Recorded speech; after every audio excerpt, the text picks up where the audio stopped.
বিসমিল্লাহির রহমানির রহিম।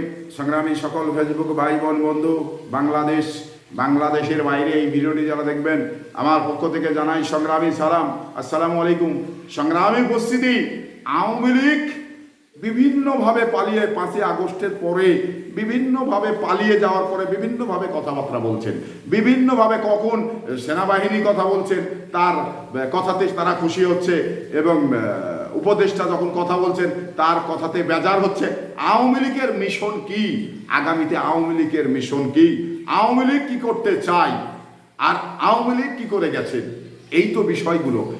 এই বিষয়গুলো আমরা যদি সমালোচনা করি, আলোচনা করি, তাহলে কি রেজাল্ট আসে? কারণ আওয়ামী লীগ যে বাংলাদেশের রাজনীতি করেছে, অপরাজনীতি করেছে, তো সেই ক্ষেত্রে আওয়ামী লীগ মুখে যাই বলুক, যে নেতা কর্মী চাঙ্গা করা কথা যাই বলুক, আসলে প্রকৃতপক্ষে নিরপেক্ষ দৃষ্টিতে দেখলে বোঝা যায়, নিরপেক্ষ দৃষ্টিতে বিশ্লেষণ করলে দেখা যায় যে আওয়ামী লীগের অস্তিত্ব আওয়ামী লীগ নিজেই বিলীন করে দিয়েছেন ও আওয়ামী লীগের সুনাম আওয়ামী লীগ নিজেই বিলীন করে দিয়েছে। তো তাতে করে আর যাই কিছু বলুক, আওয়ামী লীগ এদেশের রাষ্ট্রীয় ক্ষমতাতে আর আসতে পারবে না। কারণ যে বিষয়গুলো আওয়ামী লীগ ঘটিয়েছে, এইসব বিষয়গুলো সমস্ত দৃশ্যমান বিষয়, এটা জনগণের প্রমাণিত বিষয়। এই বিষয়গুলো জনগণ একেবারে সচক্ষে দেখেছে, যাতে করে জনগণ এই কথাগুলো কিন্তু ভুলবে না। আর জনগণ সকল ক্ষমতার ঊর্ধ্বে। জননেতা তারেক রহমান সাহেব একটি কথা বলেছেন যে আগামী নির্বাচনটা সারা বাংলাদেশের মানুষের জন্য চ্যালেঞ্জ, শুধু বিএনপির জন্য চ্যালেঞ্জ নয়, সারা বাংলাদেশের মানুষের জন্য চ্যালেঞ্জ। এই কারণেই চ্যালেঞ্জ যেটা আপনাদের এই 5ই আগস্টের পরে ছাত্র জনতার আন্দোলনের পরে আপনাদের কিন্তু মূল্যবান সম্পদটা আপনারা নির্ভয়ে দিতে পারবেন, কিন্তু দেওয়ার আগে আপনাদের চিন্তা করতে হবে যে আবারও এই খুনি হাসিনাকে ক্ষমতায় আনবেন নাকি আনবেন না। যদি আপনাদের নিজেদের ক্ষতি করতে চান, তাহলে তাকে ক্ষমতায় আনবেন বা তার সঙ্গে রাজনীতি করবেন, তার রাজনীতি করবেন। আর যদি মনে করেন যে না, এটা আমার বাংলাদেশের ক্ষতি হয়েছে, আমার ভাইয়ের ক্ষতি হয়েছে, আমার চাচার ক্ষতি হয়েছে, এই ক্ষতির কারণে আওয়ামী লীগকে কিন্তু আর এই বাংলার মাটিতে আমরা ক্ষমতায় আনবো না, তাহলে সম্ভব।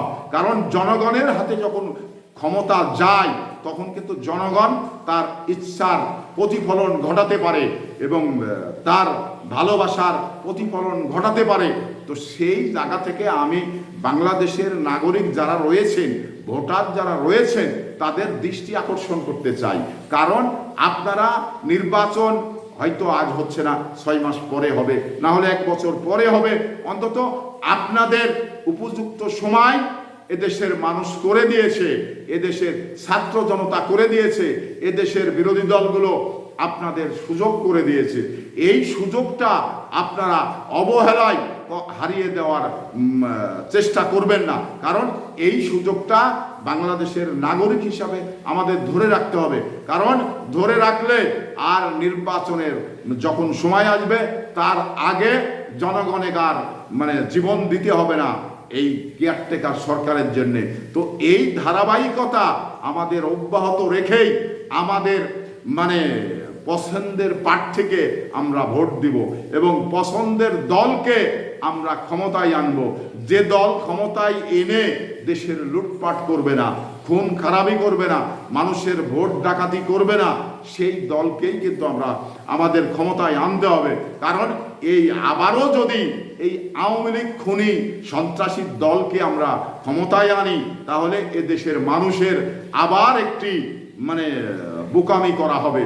তো সেই বোকামি আমরা না করে, আওয়ামী লীগ অনেক টাকা করেছে, নির্বাচনে যদি তারা আসে অনেক কালো টাকার সরাসরি হবে, সে টাকা আমরা অপেক্ষা করব, সেই টাকার কথা ভুলে যাব।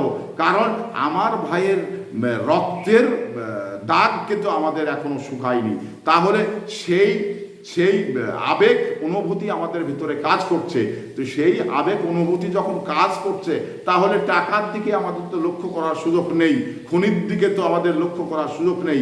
খুনি এদেশের প্রচলিত আইনে তার বিচার হবে, তাকে আবারও ভোট দিতে হবে, আবারও রাষ্ট্রীয় ক্ষমতায় নিয়ে আসতে হবে। এই রকম কথা কখনো ভাবাই যাবে না, কখনো ভাবনার বাইরে রাখতে হবে। কারণ এদেশে আমরা জনগণ হিসাবে যখন সুযোগ পেয়েছি, এই সুযোগটা অবহেলায় আর হারিয়ে দিব না। কারণ আমরা আওয়ামী লীগ বাদ দিয়ে যে সমস্ত দল রয়েছে, তারা সে সমস্ত দলগুলোকে আমরা বেছে নিব। তবে আমি এই বাংলাদেশ জাতীয়তাবাদী দল, আমার কাছে যেটুকু মনে হয়েছে এরা এই আন্দোলনে 422 জন লোক নিহত হয়েছে, বিভিন্ন পর্যায়ের নেতা কর্মী। তো সেখানে এরা এই 17 বছর ধরে আন্দোলন করে আসছে এই সরকারের পতনের দাবিতে। তো তাহলে এই জাতীয়তাবাদী দল এরা কিন্তু আন্দোলনের দল, এরা কিন্তু গণতন্ত্র পুনরুদ্ধার করার দল। তো সেই ক্ষেত্রে যদি আমরা আমাদের মূল্যবান ভোটটি দিতেই হয় এবং যারা এই সুযোগটা করে দিয়েছে তাদেরই আমরা এই ভোটটি দিব। তো এই তাদের ভিতরেই আসলেই মানে যতগুলো দল রয়েছে তার ভিতরে এই জাতীয়তাবাদী দল এবং বিএনপি দল, তারা কিন্তু বাংলাদেশ আগামীতে তারা এই ফেয়ার নির্বাচনের ভিতর দিয়ে ক্ষমতায় যাবে। তাহলে আমার ভোটটা আর বাইরে না দিয়ে এই জাতীয়বাদী দলকেই দিয়ে তারা ক্ষমতায় বসিয়ে এদেশের মানে রাষ্ট্র পুনর্নির্মাণ করা এবং রাষ্ট্র সংস্কার করা এবং সাধারণ মানুষের কাছে জবাবদিহিতার একটা ব্যবস্থা ওনারা করবে, এই আশা আমাদের রয়েছে। সেই আশা বাস্তবায়নের লক্ষ্যে আমরা এই জননেতা তারেক রহমান ওনার নির্দেশে, ওনার কথাতেই সারা বাংলাদেশের লোক এক হয়ে জাতীয়তাবাদী দলকে আমরা ক্ষমতায় আনলে আমাদের রাষ্ট্রটা সংস্কার হবে ভালো এবং গণতন্ত্র 100% রূপ পাবে এবং প্রতিষ্ঠিত করা যাবে।